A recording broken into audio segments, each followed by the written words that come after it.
Saya sendiri mengalami itu.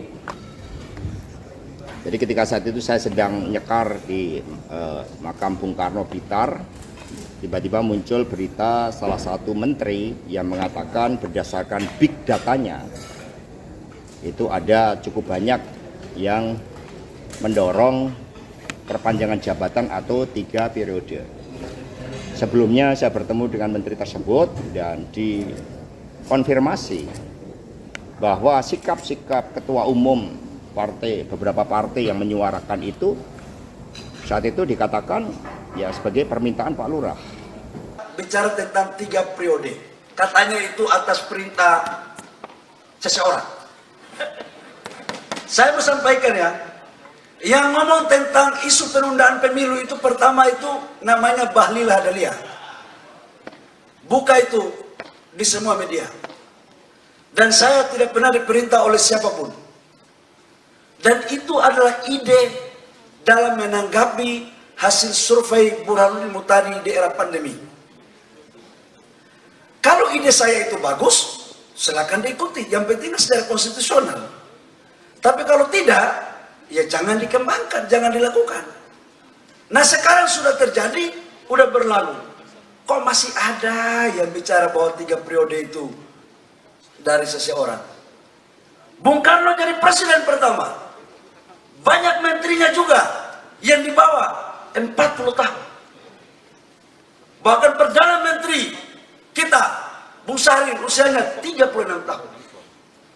Almarhum ayahanda dari calon presiden kita, Pak Prabowo Subianto, usianya 33 tahun menjadi Menteri Keuangan. Terus kenapa kemudian kita mempersoalkan usia harus jadi cawapres harus 40 tahun? Di mana akal sehat kita? Teman-teman semua harus paham, bangsa ini tidak akan pernah ada dan kokoh seperti sekarang tanpa positioning dan peran serta perjuangan generasi muda di bawah 40 tahun. Jadi sebenarnya saya bingung, nasionalisme sejati itu siapa sebenarnya? Assalamualaikum warahmatullahi wabarakatuh. Shalom, Om Swastiastu, Namo Buddhaya, salam kebajikan.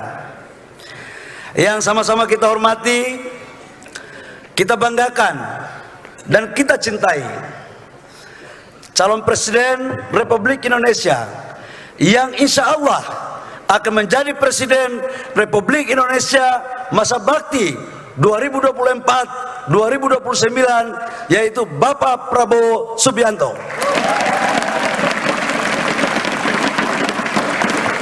Izin Jenderal, ini teman-teman muda ini mereka kerjanya begini, kerjain kita juga kadang-kadang. Ada apa tadi? Yang apa tadi, gemas tadi? Gemo itu kita sudah tidak tahu, pas saya pikir gemo itu apa, pelukan. Ternyata gemas. Itu ciri anak muda memang. Yang saya hormati Pak Rosan sebagai Ketua TKN. Pak Rosan ini adalah tokoh waktu saya jadi Ketua Umum HIPMI yang memberikan jaminan kepada pengurus dan senior HIPMI waktu itu bahwa saya anak kampung yang punya usaha, yaitu Pak Roslani. Kita berikan aplaus. Kalau di sana ada ketua TKN-nya, ketua Kadin. Kalau di sini ketua TKN-nya, gurunya ketua Kadin. Kalau di sana itu murid dari Pak Rosan itu. Coba pilih mana, ilmu guru atau ilmu murid yang paling tinggi? Sudah, kalau sudah ilmu guru, carilah jalan yang benar untuk menuju kepada pulau yang kita tuju bersama, yaitu kemenangan Pilpres 2024. Para senior, Pak Safri, Pak Iwan Bule yang saya hormati, ini waktu saya jadi Ketua Umum HIPMI Pak, Munasnya di Bandung, Kapoldanya Pak Iwan Bule. Kita buat deadlock Pak, kalau nggak deadlock kalah juga barang itu kira-kira. Pak Dana sebagai koordinator dari penerus negeri yang luar biasa, yang saya hormati, teman-teman semua dari pengurus anak negeri, dari pusat, dari daerah, dari luar negeri, adik-adik saya, mantan-mantan ketua OSIS atau sekarang ketua OSIS, pengurus BEM, pengurus OKP yang saya cintai dan saya banggakan. I love you untuk kalian semua.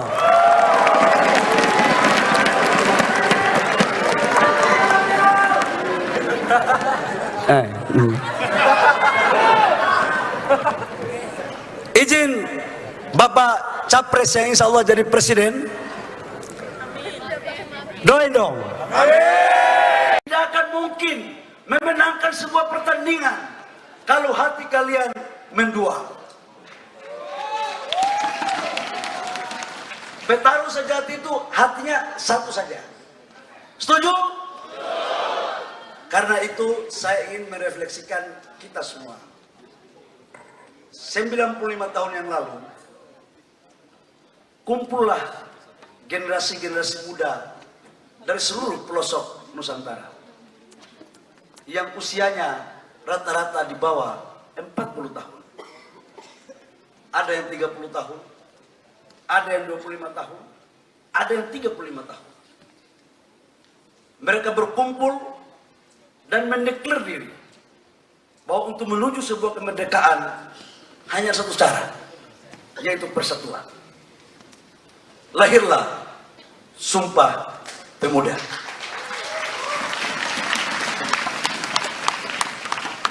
Teman-teman semua, Sumpah Pemuda dalam sejarah peradaban bangsa kita sebagai cikal bakal lahirnya kemerdekaan bangsa kita. Dan generasi muda itu bukan hanya anak-anak kota, tapi anak-anak kampung, anak-anak yang juga sekolahnya kadang-kadang tidak terlalu bagus juga, tapi mereka bersatu memikirkan nasib kemerdekaan bangsa ini. Tahun 45, ketika kita merebut kemerdekaan, yang menculik Bung Karno untuk memperolehkan kemerdekaan adalah juga generasi di bawah 40 tahun. Bung Karno jadi presiden pertama, banyak menterinya juga yang di bawah 40 tahun. Bahkan Perdana Menteri kita, Bung Sahrir, usianya 36 tahun. Almarhum ayahanda dari calon presiden kita, Pak Prabowo Subianto, usianya 33 tahun menjadi Menteri Keuangan. Terus kenapa kemudian kita mempersoalkan usia harus jadi cawapres harus 40 tahun?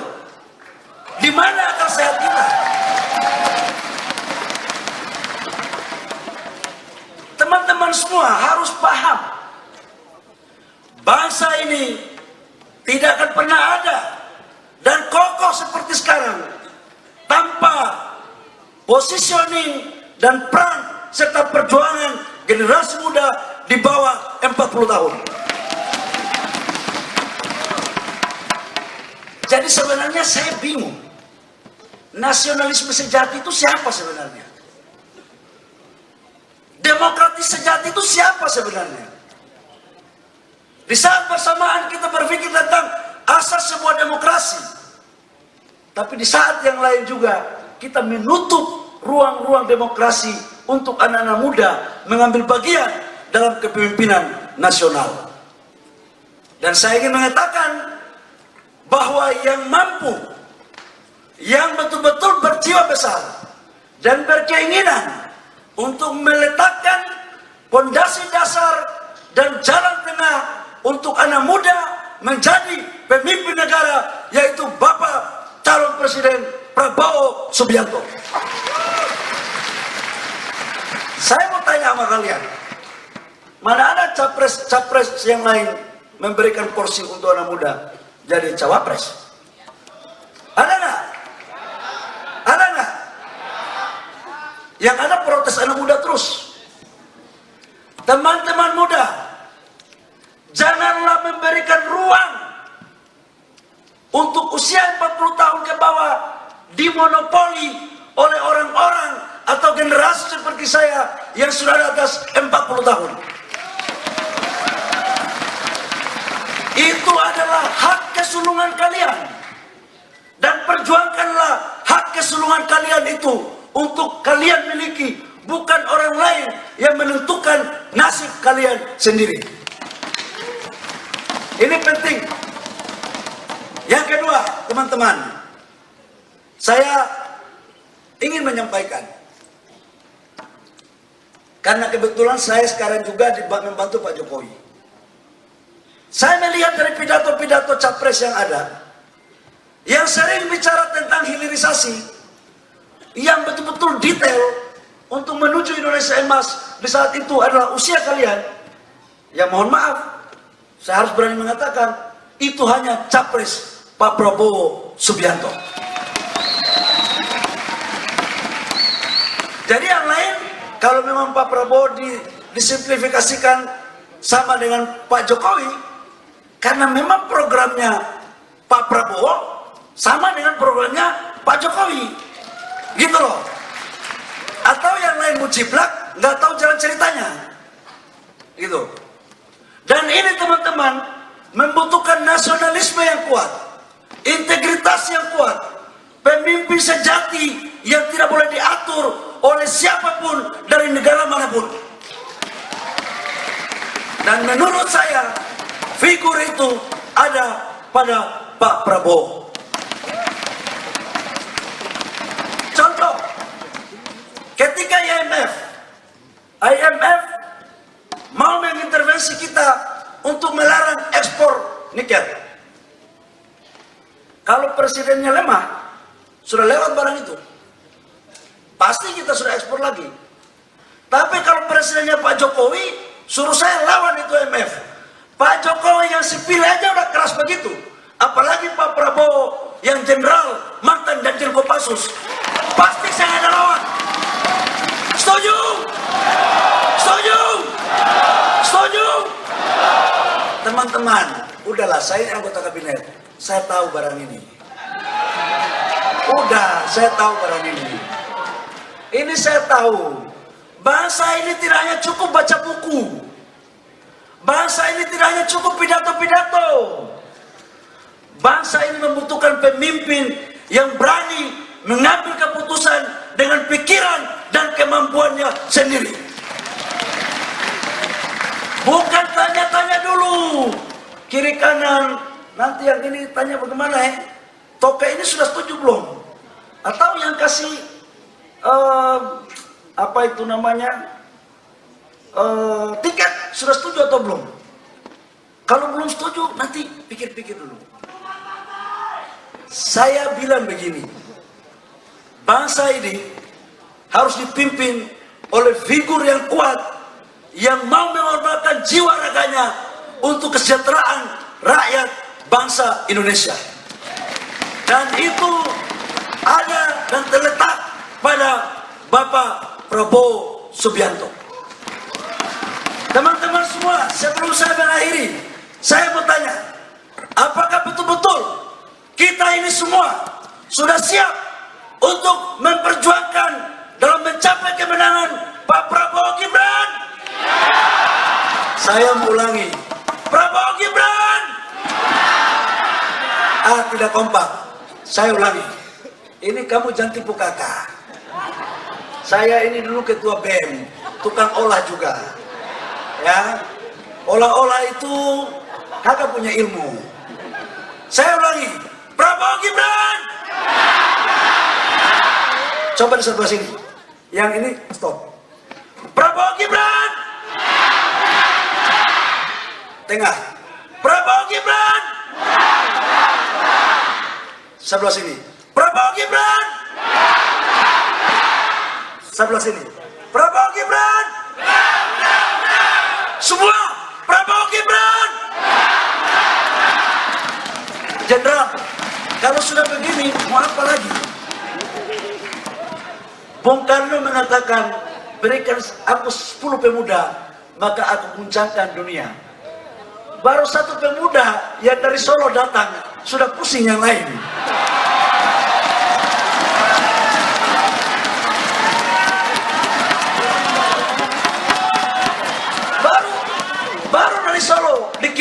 pusing. Apalagi kalau saya kirim dari Papua, dari Maluku, dari Sulawesi, dari Kalimantan, dari Sumatera, dari NTT, dari NTB. Mungkin yang lain pikir, bagaimana ya? Paten nggak? Paten nggak? Udah, saya pikir cukup.